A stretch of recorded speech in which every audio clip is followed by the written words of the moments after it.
All right, good morning, guys. I have a 2014 Chevy Silverado, 127,000 miles, and I'm going to be changing the lower ball joints today. So I'm going to show you guys every step of how to do that.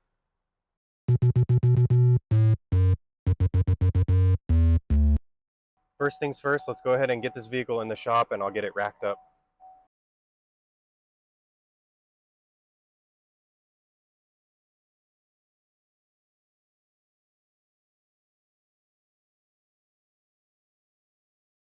All right, the truck's up in the air. So let me show you guys why you would want to replace ball joints on one of these trucks, and I'll show you why I'm doing it here today. So if you come under the truck, try to get some light under here. So here we are on the driver's side, 4x4 as you can see. So we have the upper ball joint right there, and then we have the lower ball joint here. And so the reason we are doing ball joints on this one is because there's a lot of play in this lower ball joint. And so the way that you can check that would be to jack the truck up off the ground a few inches to where you can fit a pry bar, a large pry bar under the tire, and then pry up on the wheel, and you can check for movement in the ball joint. And in this case, there's quite a bit of movement, especially on this one on the driver's side. Sometimes with the worn out ball joint, you'll hear some squeaking noises when you're going over bumps and when the truck shifts. In this case, we're not really hearing any noises. Okay, so just for an example, when you're checking your ball joints, you want to have the truck just a few inches off the ground like that. And what you want to do is take a pry bar. This is a 36-inch pry bar. Stick it under the tire and then pry up on the wheel. And then as you're prying up on the wheel, you may have to have an assistant help you do that. But while you're prying up on the wheel, you come up underneath and you look at the ball joint, and they should be tight. So let me show you.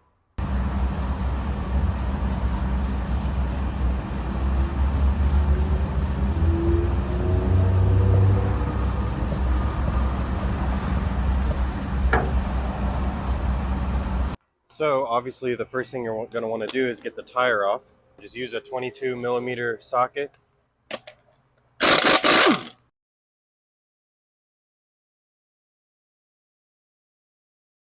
Okay, so after getting the wheel off, all this, the brake caliper is going to have to come off, the rotor. This cap is going to have to come off because we're going to need to remove the axle nut. And basically this whole hub assembly has to come off. So let's actually start with the axle nut. So in order to remove this little cap, the first thing you're going to want to do is take a small flathead screwdriver and then fit it right in between the cap and the hub, and then you'll be able to pop that cap off.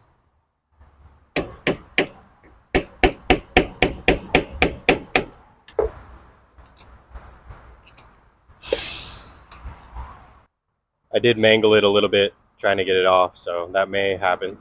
So underneath that little cover, there is a 36mm axle nut, so you'll need a 36mm socket to remove this nut. And now I normally just use an impact to take it off, but if you're doing this at home and you don't have an impact, this is what you're going to want to do. You're going to want to pop the center cap off of this tire. So just go from the back side with a screwdriver and pop it out.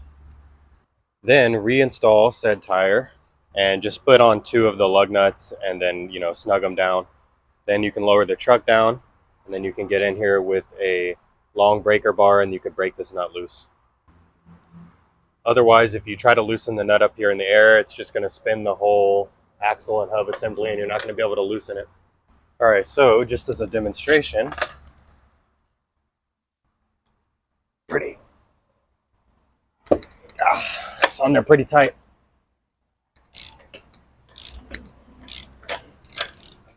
But it's loose now, so now you can take that nut the rest of the way off. Anyway, I'm going to cheat, so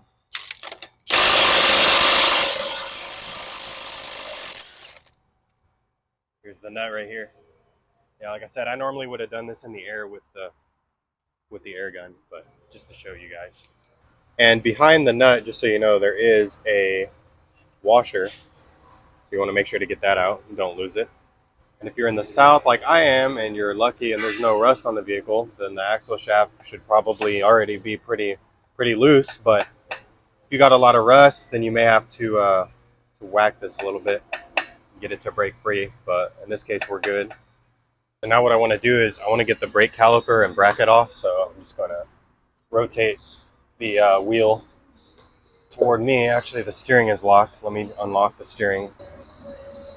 Okay, the steering's unlocked, so let me try that again. Move this over. That way I can get a little bit better access to, not these bolts, because I'm not going to be removing the caliper, but I'm going to be removing the whole bracket with the caliper. So there's an 18 millimeter bolt here, and then there's one right here for the bracket. So you're going to want to remove those, and you can take the whole caliper off.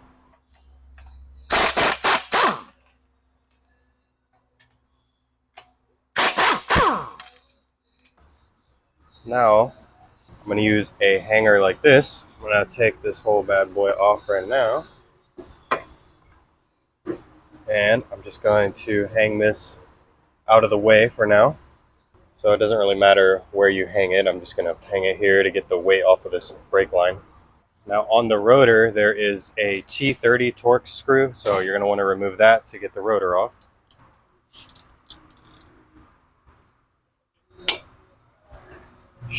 It should not be on very tight unless somebody did a brake job before and tightened the crap out of it, which hopefully they didn't.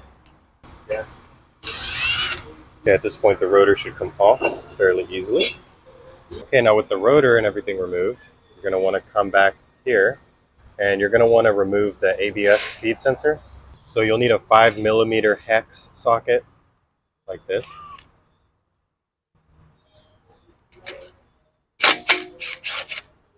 So remove this little bolt here. And once that bolt's out, you'll be able to wiggle this little sensor out of there.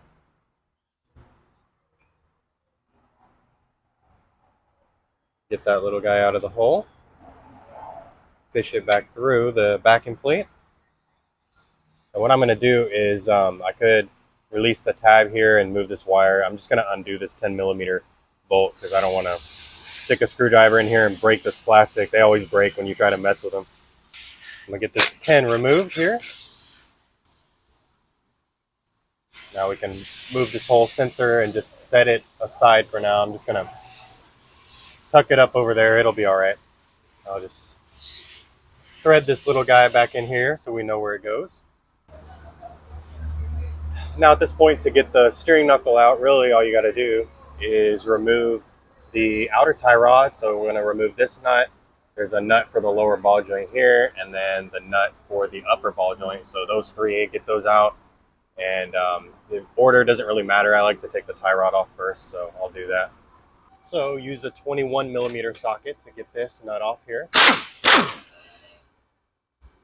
Now I actually got this camera set up to show you guys how to remove this tie rod if it's stuck in the hub, but man, this thing's already, I just barely moved it and it's already loose. But what I was gonna say was if it's in there tight, they do have tie rod removal tools, or you could take a hammer and give the not the tie rod, don't hit the tie rod, but if you hit the steering knuckle and give it a few good hits with the hammer, then it'll break it loose and then it'll pop out. But in this case, whoops, it's already loose, so made that easy.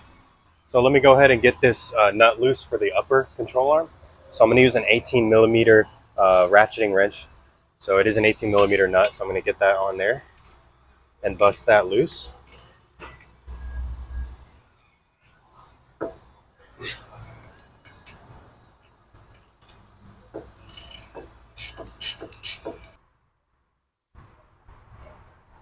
Okay, so got that nut off. Okay, now the nut for the lower ball joint is a 24 millimeter, so I'm going to get that off. And actually what I'm going to do is I'm going to loosen it, but I'm going to leave some space and I'm going to leave the nut still attached. And I'll show you guys why in a second. It's because when this steering knuckle breaks loose from the ball joint, you don't want it falling down onto the ground. So I'm going to leave it a little bit loose so that when I break it free, I'll be able to loosen the nut the rest of the way and then take off the knuckle safely without it falling. And just to mention, y'all can do the same thing on the top as well. Just thread the nut on a few threads. That way when it breaks loose, it doesn't fall all the way down. And I'm going to give it a few whacks with the hammer right here on the steering knuckle, and we see if we can get this thing to drop.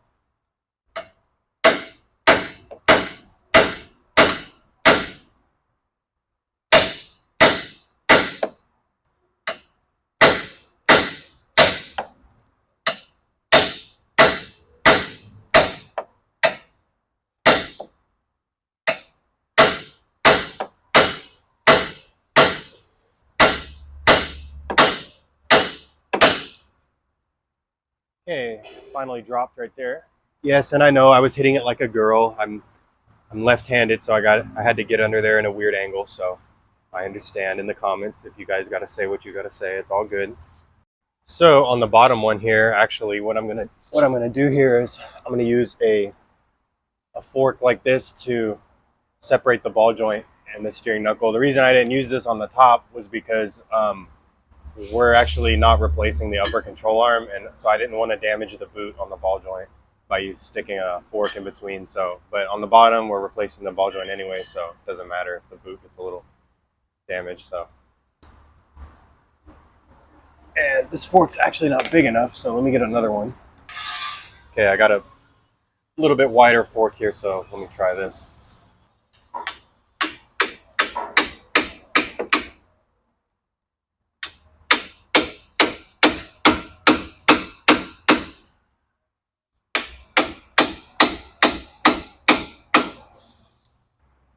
Okay, air hammer time.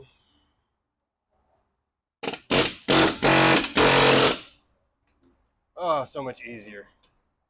If you guys don't have an air hammer, I'm sorry, but I got to get this job done, so I can't keep wasting time. So I took the easy way out. But anyway, now that the steering knuckle is broken loose from both ball joints, we can get the steering knuckle off. So now what I'm going to do is I'm going to remove these nuts the rest of the way. I'm going to start with the upper control arm.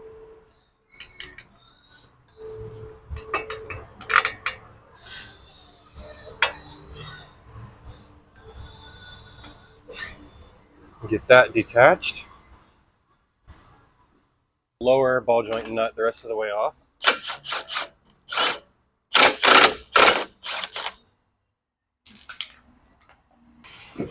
Now as I'm removing the axle shaft, I'll lower it down as well. Get the steering knuckle off. And now we can get to the ball joint. This axle shaft, I'm going to sort of set it on top of the sway bar to get it out of the way. That way we can get a clear shot of the ball joint here. So here we can see the ball joint, and as you can see on this particular ball joint on these Chevy trucks, there's no snap ring. So the ball joint simply presses into the control arm, and you are supposed to hammer these little indentations around it to kind of lock it in place. Now sometimes on these, you can actually just whack the top of them with a big hammer a bunch of times and get the ball joint to pop out the bottom. I don't know if that's going to work on this one, but I'll try it, and if not, I'll use a ball joint press.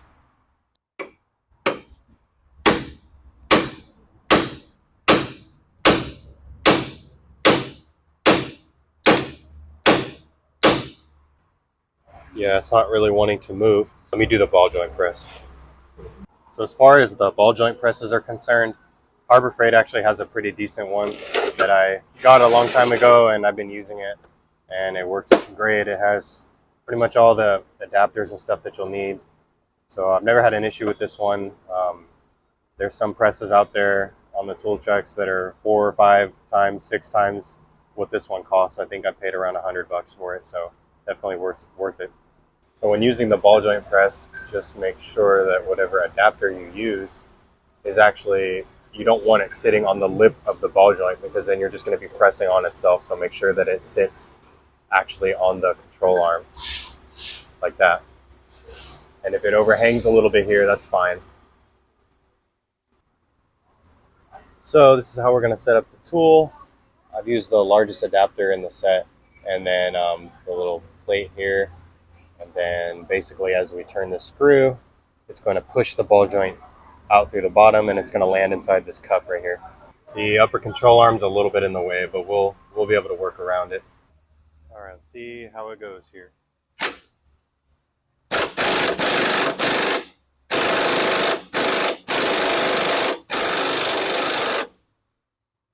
Yeah, it's starting to go.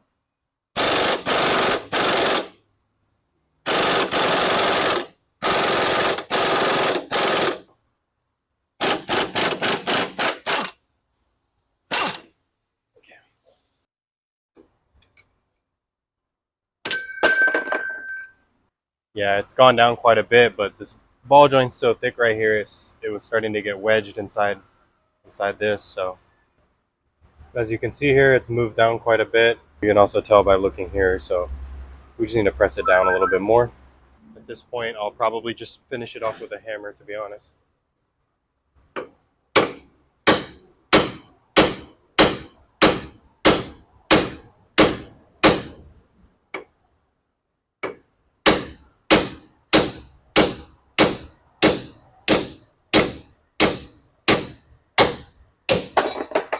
There. And of course, you know, finishing it off with a hammer, I was trying to be careful because this arm is aluminum. Well, it really doesn't matter what material it's made of, but you want to try, if possible, not to bang up the arm too much. So you want to be as accurate as you can with your hits with the hammer. That way you don't bang this up and make it harder for the new ball joint to go in. But regardless, this right here is the old ball joint. So that's pretty much all there is to it to get that out. Now, as far as the new ball joint, I actually got this from the Chevy dealership. But the reason I got it from the Chevy dealer is, as of right now, list price is only about 60 bucks. So 60 bucks, you get an OEM ball joint that you know is the right shape and size. It's going to fit right. You're not going to have any issues.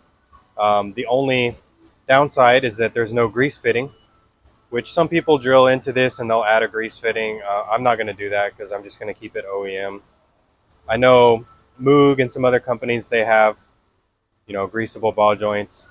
I mean, for the price, you know, OEM is always best, especially because this customer got about 127,000 out of these OEM ball joints, and I've seen some aftermarket ball joints, not to name names, but aftermarket that are supposed to be good quality. They only last 40 or 50,000 miles, even with the grease fitting.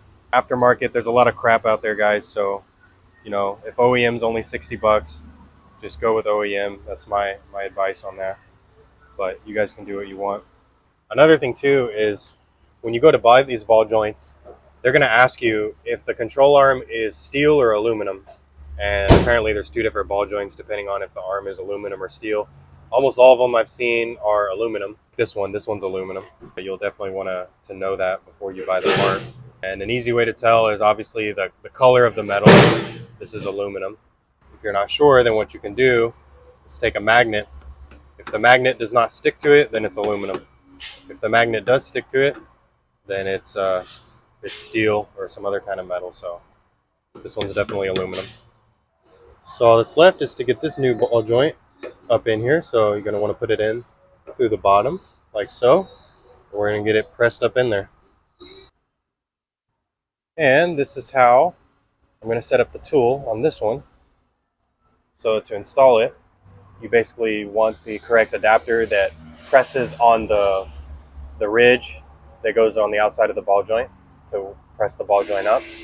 And then, of course, the little end piece here, and then the little hat here. That way there's some space for that ball joint to press up.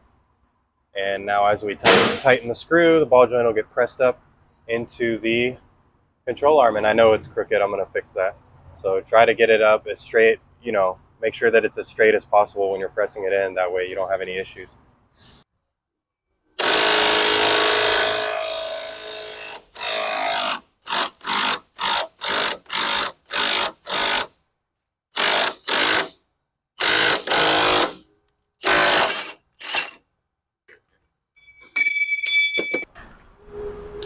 But before you call it a day, you want to come and make sure that there is no gap at all in between the lip on the ball joint and the control arm. You want it fully pressed up against the control arm. So just check all around the edge, make sure that there's no gap whatsoever. And if not, then you're good. But hold on, because you're not quite done yet. Because if you recall, on the old ball joint, you see there's these little ridges all around where after they installed the ball joint from the factory, they kind of hammered down some of these edges. So you're going to want to do the same thing with this one. So go around with a little chisel and you basically just make some indentations around, and it just keeps the ball joint more secure. It shouldn't pop out anyway because you have the weight of the wheel and everything pressing up on it, so it shouldn't pop out anyway, but it's just an extra safety measure. So I'm going to do that now.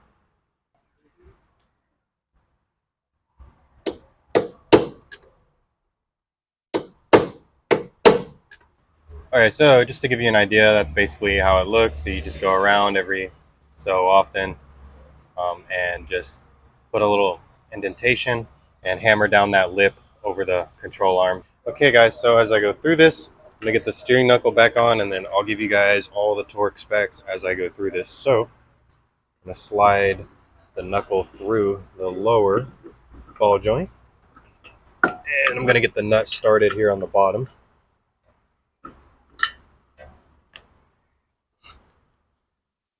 So I'm just gonna start it by a few threads, and then I'm gonna go ahead and get the axle in.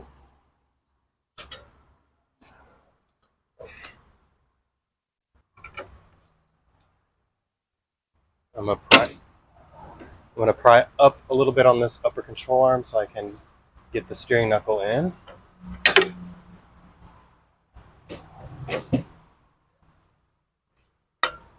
And I'm gonna get the nut started. Okay, I'm gonna switch over real quick to the passenger side, kind of fast forward in time here because I wanted to show you, I kind of went back and looked at the footage, and I'm not sure how clearly you guys could see how I put the steering knuckle back on once I get to this point. So I'm just gonna kind of skip over here real quick so I can show you. So I have the new ball joint installed here. We're over here on the passenger side. And the way that I find to be the easiest is basically to get your nut ready for the lower ball joint, and then go ahead and insert the lower ball joint first into the steering knuckle, and then start the nut on the bottom a few threads. Okay, so now that's just dangling there, and so now what I want to do is take the CV axle, and it's a little tricky, but if you shove it in, toward the center of the vehicle, just push it in enough, you'll be able to get the room that you need to get the axle inserted into the steering knuckle. So basically what I'm going to do here is I'm going to kind of steer it all the way, move the tie rod,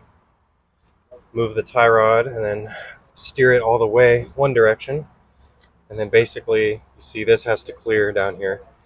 So I'm going to just shove the axle shaft in as much as I possibly can, and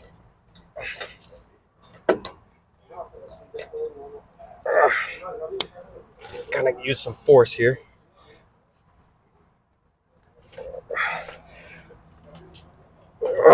There we go. But as you can see, you'll be able to get the axle in. You just kind of got to use a little muscle, and you'll be able to get it in there. Make sure the axle shaft's fully in there, which it is. And that's pretty much it, guys. So then the washer that we don't want to forget goes on, then a new axle nut. And I'm just going to thread this on a few threads. I'm not going to tighten it until we get the truck down. But anyway, I'll continue with the tutorial on the other side. I just wanted to give you guys a little bit of a better explanation of this part right here in case you guys are struggling with it at home. So let me get the nut started on this axle shaft. So first goes that washer from before. And then I have a new axle shaft nut here because it's recommended on these axle shaft nuts to replace them with new ones. I haven't seen anything bad happen yet from reusing them, but we'll just go with the recommendation. Now this axle shaft nut, the torque spec on it is 177 foot-pounds. So I hope you ate your Wheaties this morning because you're going to need it in a little bit once we tighten this nut. And then right here, the nut for the upper ball joint, the torque spec on that is 37 foot-pounds. And then after you go to 37 foot-pounds, they want an additional 100 degrees. On the lower ball joint, you also want to start it out at 37 foot-pounds. And then from there, you go an additional 130 degrees. And finally, on the outer tie rod, you want to tighten this nut down once you get it on there to 26 foot-pounds. And then you want to do an additional 90 degrees after you hit the 26 foot-pounds. So that's the torque specs on everything here that's important. So when you're tightening up these nuts, one thing that y'all may run into that I'll show you how to overcome, you see here while I'm tightening the nut, the whole ball joint is spinning, so the nut isn't actually tightening.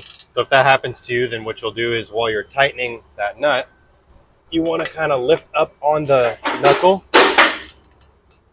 Either lift up on the knuckle and put pressure against the ball joint, or if that doesn't work, then you can pry down on the control arm, the upper control arm, and you basically want to force the ball joint to seat in the knuckle, right? Kind of like that, and then there we go. So force that ball joint down in there, because the ball joint, it has a taper on it. So once you push it into the knuckle, once it fully seats, it kind of presses its way in because of that taper, and then it'll catch, and then it won't turn anymore. And if for some reason that technique doesn't work for you in the OEM ball joint, there is a little hole where you can fit a hex socket in there to hold it while you tighten the nut. And so over here on the bottom, that's actually what I'm going to do to get this one tightened. So it takes an 8mm hex socket, and it fits right there inside of the shaft of the ball joint, so you can actually hold it and then use a wrench to tighten up that nut.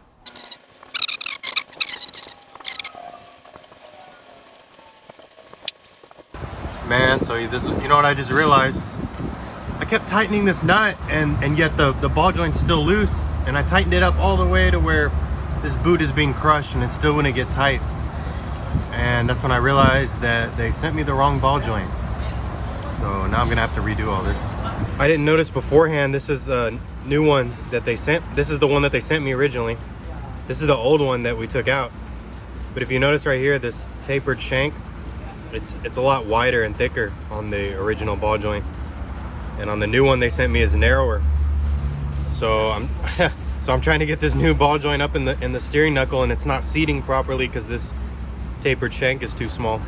So apparently there's a bunch of, you know, different options, 2 or 3 different options of ball joints, and I should have paid more attention before I put it in. I just assumed that it was the right one. So anyway, I got the right ones coming, so I'm gonna redo all that off the camera, and then we'll continue after I get that straightened away. Okay, so fast forward a couple hours and I got the right ball joint installed.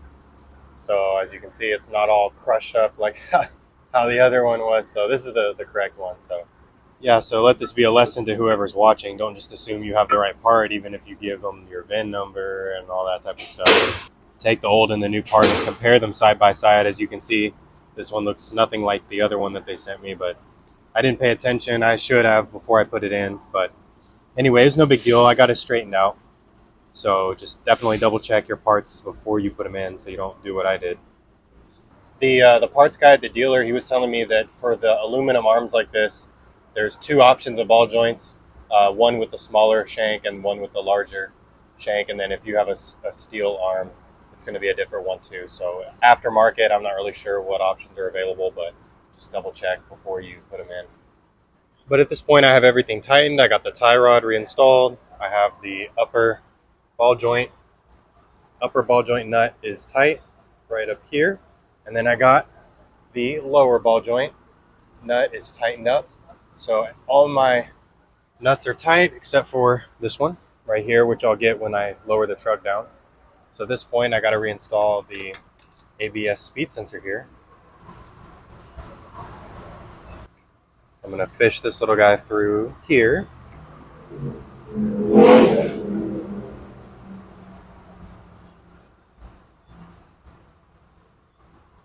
Get my bolts back.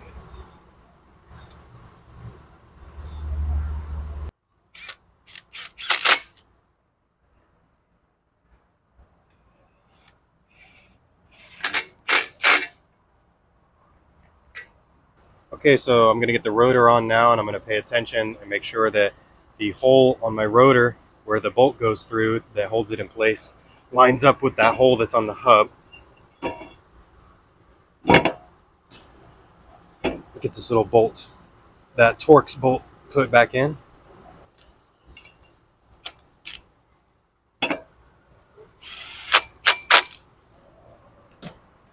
And this little Torx bolt, it doesn't need to be really very tight, just snug it up. The whole purpose of it is just to keep the rotor in place while you're putting the brake caliper bracket and all that back in place. It just keeps the rotor from falling off. Okay, next I'm just going to get the brake caliper and bracket back installed.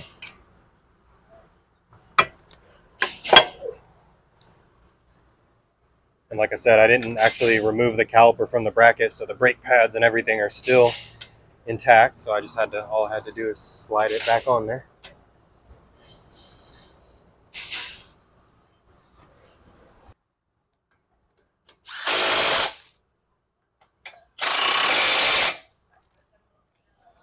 And when I do this type of stuff, I always like to make sure, just come and double check the backing plate and make sure that sometimes when you remove the steering knuckle and you set it on the ground, sometimes this backing plate gets bent.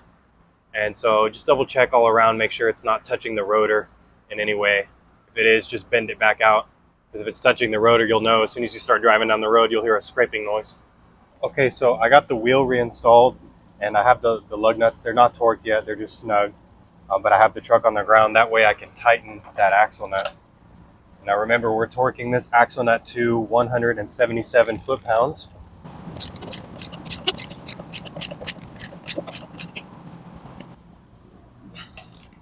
All right, here we go. All right, that's it. Okay, so I can go ahead and reinstall the center cap at this point. Just pop it in there. And I actually forgot to show you guys here, because I actually forgot to do it. After you put the axle nut on and tighten it down, don't forget this metal cap. I actually forgot to put this on, so I had to take the wheel back off and pop the center cap out. Anyway, when you install the center cap, probably the best way to do it so that you don't mangle it up too bad is take a flathead screwdriver and go around the edges. And you just tap here and then tap on the edge here. So go all around the lip, because this cap's got a lip on it. So just tap on the lip. You'll know once it's seated all the way.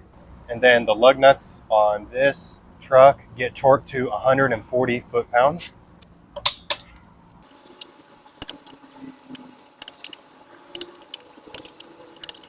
All right, so we are pretty much done with this job. Everything is looking good on both sides. Got them both done. New lower ball joints. And then I had to get those sway bar links fixed, because they were in pretty bad shape. So that's about a 5-minute quick little job. So got the sway bar links done as well, ball joints. So he should be in good shape now. The rest of his front end is tight. Everything else is good. So that's it, guys. We're done with this job. My only other recommendation would be, when doing ball joints, it's recommended to get an alignment afterwards. So if you're doing this at home, after you get done with the job, I would probably find a shop that could do an alignment for you, just to make sure you don't put some uneven wear on the tires. But other than that, you're good to go. So as always, if you guys enjoyed the video, or if you found it helpful, definitely let me know in the comments. I appreciate it. And thank you so much for watching, and I'll see you on the next one.